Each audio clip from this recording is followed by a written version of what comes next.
ito na nga yung part 2. Inom nga talaga nung natuluyan nga namin ito. Parang kumpleto na nga yung lahat. Kasama na nga siya lutuan. Mga plato, kutsara at baso.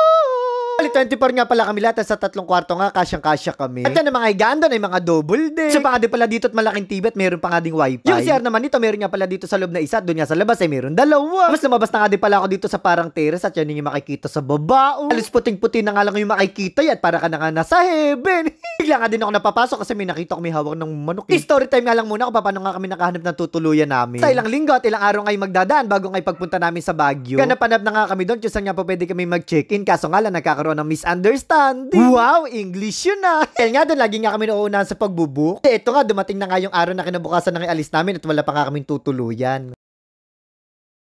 Oh, eto na kay Kadugtong. Akala mo wala nang kasunod, no? Gadagan niya, si Fingerheart niya, sa kasuoli, naganap nga din sa Facebook. Dami nga nilang nahanap, yung mga number, nagkakarambulan na. Buti na nga lang talaga, dito nga kami nauwi sa bahay na to. Bait niya makipag-usap ng may-ari. Sabi ko nga sa nakarang kong video, dapat ang babayaran niya namin 10,800. Binigyan niya kami ng discount na 800. Nagustuhan ko nga din pala dito. Kaya puro tunog ng sasakay maririnig mo kasi nga medyo malayo sa kalsada. 15 minutes nga lang pala, papuntang Town Proper. Pagkayarin nga pala namin kumain tanghalian, eto alis na naman kami. O paano, Carmel Heights, dyan ka muna, alis muna kami. Baba! Ngayon pag-alis nga pala namin, limited na nga lang pala yung oras. Kasi nga ba naman, alas 3 na nga, lulibot kami. Ngayon, 2 mapupuntahan namin at mamaya malalaman nyo kung saan-saan yun. Ipapakita ko sa inyo, pero kailangan wag maingay. Kasi nga natutulog siya yun. At nakakasigurado nga ako, nananaginip na nga siya kung ano yung mga mangyayari nga dito sa Baguio. Alam nyo ba kung ano hinihintay ko dyan? Yung may tumulo. Tulo na yan. Tutulo na yan. Kaso ayaw, natuyo na siguro. Kaya nga natin siya, napagod nga yan sa biyahe. Tinignan ko na nga din itong bukout, medyo mahaba na nga. Abot na nga yung patilya sa may bigote. Kahit ko pa nga siguro tong balbas ko, malamang makapal na to. At dahil nalibang ako dito sa loob naman, hindi ko nga inaasan nandito na nga pala kami sa una namin pupuntahan. At ito nga yun na, dito nga pala kami unang pumunta sa Diplomat Hotel. Buti na nga lang ganito oras yung punta namin at ganito nga yung kagandahan dito. Siya ngayon natutulog ka ngayon na ngayon nga buhay na buhay kasi nga papasok siya doon at mananakot. Ito na nga pala yung pangalawang beses na bibisita ako dito. Huwag na nga natin patagalin. Tingnan na natin kung ano yung mga makikita natin dito. Ito nga pala una kong ginawa. Sumilip nga pala ako sa bintana. Kaso wala naman ako nakita. Bukas naman dito yung pintuan sa harapan at may nakadrawing nga dito sa gilid. Sobrang sikat nga ng libutan nga nito dito sa Baguio kasi nga may mga lumilitaw daw. Yung ilang kasing mga nagpipicture dito may mga nakasamang momo. Kaya nga siguro ganito naging itsura. Yung ba kasi ng sundalong Amerikano. Sumilip nga dito ako dito sa bintanang walang salamin. Tapos inilapit ko pa nga. Kaso, wala pa din. Nandito na nga ngayon ako sa gilid. Pag-desisyonan ko nga na mag-isa na nga lang ako. Ako kaya hindi sa lumilitaw dahil nahihiya sila at may kasama ako. Ito nga sa sumunod na bintana, dinahandahan ko nga lang baka nga ako may mahagip. Tapos inilapit ko ulit ng todo. At yung sumunod nga na to, mukha yatang CR. Noong unang puto nga pala dito nga pala kami dumanot na nakakapasok pa nga dyan dati. Hindi ko na nga di alam yung dahilan ngayon kung bakit nga sinara. Nakita ko naman dito sa kabila, puro sako nga. Kaso nga lang, hindi ko alam kung ano yung mga nakalagay doon. Tapos may nakita nga ako nakadrawing mata doon sa dingding. Baka ako na malikmata lang ako, kaya nga inulit ko ulit yung pagkakaso. Yun talaga Ano na nga lang, na habang mga naglalakad nga kami dito, talaga namang may nakamasin. Pinagmamasdan niya yung mga kinikilos namin. Bahala nga iba, basta ako naglalakad-lakad lang naman ako dito Yung nga bumaba ng sasakyan, pinilit lang naman talaga ako. Tapos pinicture nga din pala ni Papa isang miyembro ng The Becky Tres. Napakalino nga ng camera ni Papa yun. Baga nga pala kami malis dito, pinakway ko na nga sila. Hanggang sa muli nga, Diplomat Hotel. At teka nga lang, tumingin niya ako sa taas. Dahil hindi ko makita tong camera ko at sa sinaga ng araw, tinitigan kong mabuti. Kaso wala talaga yun. Nga di pala sa mismong compound ng Diplomat Hotel, may napasama nga pala dito sa Guinness Book of World Record. Pero ako nakadupito, taalis na nga kami. At Chiran, di ba nga, ang bilis, dito na nga kami sa pangalawa namin pupuntahan. Ito na nga di pala kami naabutan ng paglubog ng araw. At dyan nga yun napakahaba nga ng hagdan. May nakadisplay nga din pala ditong anghel. Ito namang nasa baba, buti nga sa kanya.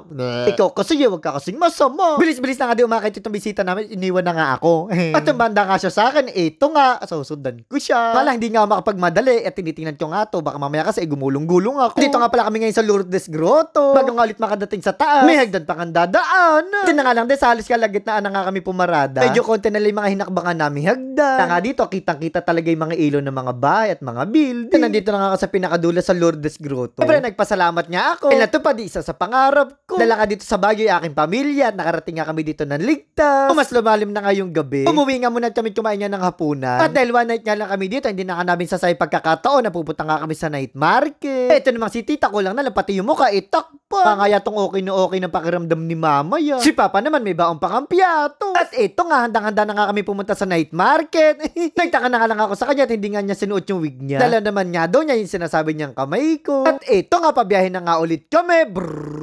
Ay, kabilis naman pala, nandito na nga kami. Nakala pala kami bumababa sa gilid ng kalsada at wala nga paparadahan doon. Sa pansin ko nga itong labi ko, sa sobrang lamig nga, natutuyo na, kaya nga binasa-basa ko muna. At grabe nga bisa ni Booking ama yun. Sabi nga ng mga kasamahan ko, yan nga daw, ipantulong. Lakad, lumakad, basta sundan nyo lang ako yan. Kung maligaw nga man, sama-sama naman. Makikita nyo nga ngayon kung gaano kadaming tao dito sa night market. Ayun no. Talaga nga naman siksika. Baliwala nga lang sa akin yung mga siksika ng mga tao na yan. Isot na nga lang sana ako dito sa ilalim. Nga lang nauntog ako sa pit na matigas. Ayoko na nga maulit yun, kaya ito, tumayo na lang ulit ako. Titingin-tingin na nga kung saan niya pwedeng bumili. Pero napahinto nga muna kasi nga may magpapapicture. So nga lang yung ibang nagpapicture dito, hindi ko na nakuha. No? Tapos dumaan din dito si Red Riding Hood, nag-iba nga lang yung kulay. O ano tita, kaya pa ba? At hindi namang halatang lamig na lamig yan. Nanonood niya ako dito ng mga namimili. Yan na nga lang, nag-iba yung simoy ng hangin. Hirap naman magbintang dito sa sobrang dami ng tao. Hindi ko na nga alam kung sino yung nagpalabas ng masamang amoy. At kahit nga pala sumisingit ako ng nakatayo, nababangga din pala. Ang sakit nun ah. Paglabas nga namin dito sa mga nagkukumpulang tao, alala nga si Booking ama. Nga daw kasi mamaya may bigla na lang humatak ng kamay ko. Tawang-tawa nga ako sa kanya. Yung peking kamay nga na yung pinapalakpak niya. Nakatapa nga talaga ng hiya niya at agaw eksena siya. Nga pala sila dito sa bilihan ng sapatos na nakikisilip na nga ako. Pili nga sila ng pili pero hindi naman bumili. Tapos lumipat na nga kami dito sa kabila. Kala nga namin pang rolyo to sa tinapay. Buti na nga lang sabi nga ni ate pang masahe nga daw yun. Yun niya ay may iba't ibang klase. Kamot niya pala para sa mga hindi abot yung likod. Kaya napunta na nga kami dito sa bilihan ng short, kinakapa-kapa ko nga baka kasi mamaya pag sinuot ko to bumak. May mga nagandahan niya ako kaya bumili ko ng dalawa. Tapos lumipat naman kami sa ibang tindahan at nakakita nga ulit ako dito. Dinukot ko nga itong bulsa, walang laman kaya hindi yan yung bibiling ko. Pagkita ko nga pa nga lang sa short na to ay nagustuhan ko na nga at ang ibibigay ko na nga dito sa ate, bising-bising nga. Kahit anong gawin kong wag-wag, hindi naman ako nakikita kaya eto, aalis na ako, babay sa'yo. Pagbaba pa nga lang namin kanina, itong nga kapatid kong bunso ay natutulog na. Kahit anong gawin kong gising, ayaw na yun. Kaya nga na may pagkakataon na makita nga itong night market. Nakalabas na nga pala kami sa kalagitnaan. Mga nagugutom na, maghanap naman kami ng kakainan. At dito nga sa gilid, sama-sama nga pala yung mga pagkain. O sinusundok nga ilaw na yun, nakakahilo. Sabi nga pala nila mama, bilisan nga daw namin bumilitan ng oras na nga. Bibili nga lang pala namin dito ay shawarma. Baka hinihintay nga maluto yun, naglakad-lakad nga muna ako mag-isa dito. So may nakita nga, binasa ko tong labi ko.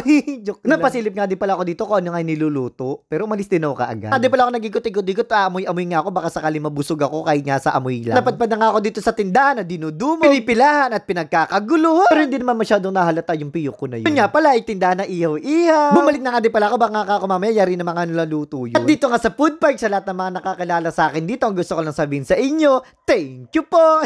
Wala na nga din pala ako nagawa kung hindi ko mga sinubo ko na nga tong atay. At wala na nga kagat-kagat yun, buong buo, isinumpa. Siyempre na nandito nga pala kami sa night market, kanya-kanya na nga pala kami ng bili. Kaya yun, nag-iwahiwala. Nakita-kita din. Wala nga lang pala si tita, kaya kinontak na namin. At parang hindi masyado magkahirapan sa pagganap. Pinabalik na nga namin siya dun sa entrance. Eto ako na yung nauna at pupuntahan ko na nga siya. Kaya kayo pag nagkaiwahiwala, lang may isang lugar kayo na tanda parehas na pwede pagkakitaan. Dahil wala pa nga iba, nagpahinga nga muna kami dito. Pero ang hingal ko nga dun, sobrang bilis ko kasi maglakad din. Nagkakasa na nga pala lahat at ako na nga naiiwan.